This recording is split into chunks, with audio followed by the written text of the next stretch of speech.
When Carroll Shelby's private garage finally opened after his death, nobody inside was prepared for what they found. These weren't display cars. These were secrets on four wheels. What was locked behind that door had been sitting for years, covered in dust, hidden under shapes that didn't match anything in any official record. And in the back, barely visible, something rested that every production log, every ledger, every document said should never have existed. We'll get there.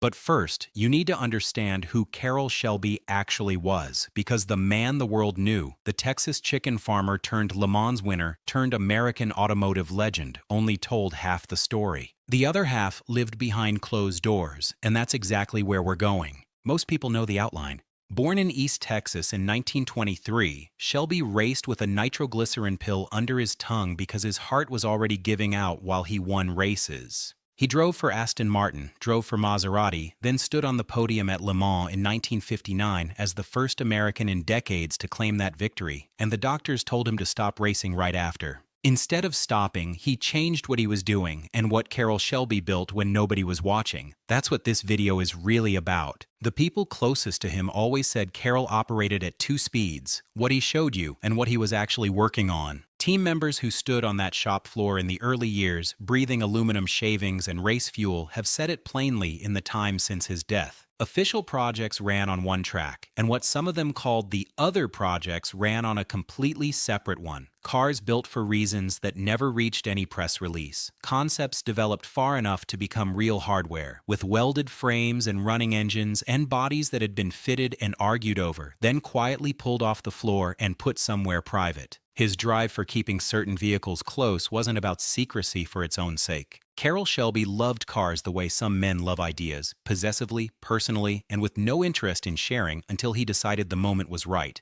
Going back to the beginning explains how that habit formed. The Cobra itself came out of a situation that had no business producing anything legendary, with the original AC Ace body mated to a small block Ford V8 in a shop barely large enough to hold both at once, and Shelby ran the whole operation on forward momentum and almost nothing else. What came out of that tight, chaotic space became one of the most recognized automobiles ever built on American soil. The lesson he pulled from it wasn't that he needed more resources, it was that the best things he ever produced came from the moments when nobody paid close enough attention to tell him it couldn't be done. That lesson never left him. The Cobra Daytona Coupe makes that philosophy concrete.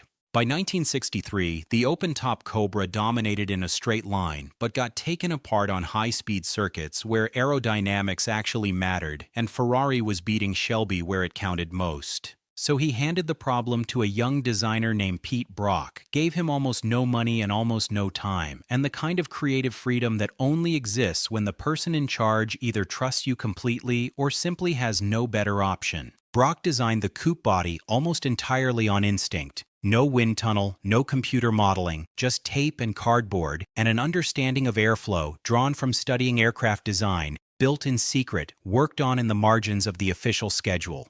When it ran at Daytona in 1964 and clocked faster times than anything Shelby had entered before, the reaction from the people who hadn't been told wasn't celebration. It was stunned silence because nobody outside that tight inner circle had known it was coming. That became the template. Build it quietly, test it honestly, reveal it only when you're ready, and if the moment passes, or if the project becomes something too personal to release, lock it somewhere safe and leave the door closed. His team has spoken about internal projects that got greenlit and then quietly vanished, concepts born in after hours, conversations between Shelby and his engineers when the floor had emptied out, developed past the sketch stage into real hardware, and then absorbed into the background of everything else he had going on. Some of those projects eventually surfaced through auctions or estate documentation. Others got accounted for in archives. None of that covers all of them, though. Not even close. And that's when it gets harder to summarize cleanly, because what was found when that garage finally opened exists in territory Carroll himself would have recognized immediately. Shelby understood the value of a story, and he would be the first to tell you that a car's truth isn't always in the paperwork. Some of what sat in that space was documented, cataloged, and eventually handled through the Carroll Shelby Foundation and the people managing his estate.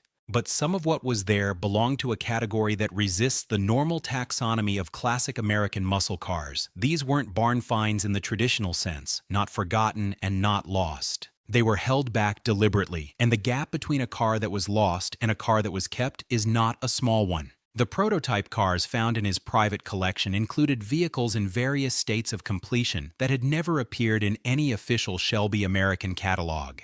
Some were clearly development mules, built to test components before those ideas reached production vehicles. Others were harder to categorize, finished enough to drive, distinctive enough to carry weight, but absent from every official record in a way that no administrative oversight could explain. None of that mattered as much, though, as what was sitting in the back, and this is where it gets to the point of the whole video. At the 1-minute mark, a car in the back of that garage got mentioned. And it's been sitting in the back of this script for the same reason Shelby left it in the back of his garage, because some things are worth waiting for. What came out from under that cover, a cover that hadn't been lifted in years, was a prototype representing a direction Ford and Shelby had once discussed seriously and then officially walked away from. Development had progressed far enough to produce a physical, running object before it got pulled from the program, and nobody outside the inner circle had known how far along it was. No production number matching any known Shelby American registry entry, no documentation trail that explained how something went from a conversation to a completed automobile sitting under a dusty cover in a private Texas garage, just the car itself, which was real and had been there for a long time. The full details of what that car was, the program it came from, the configuration it carried, why it got pulled, still sit in the space between what's been confirmed publicly and what the estate and the foundation are still working through. Carroll would have appreciated that, probably because he was never a man who wanted everything known at once and never liked the reveal to come on anyone else's terms.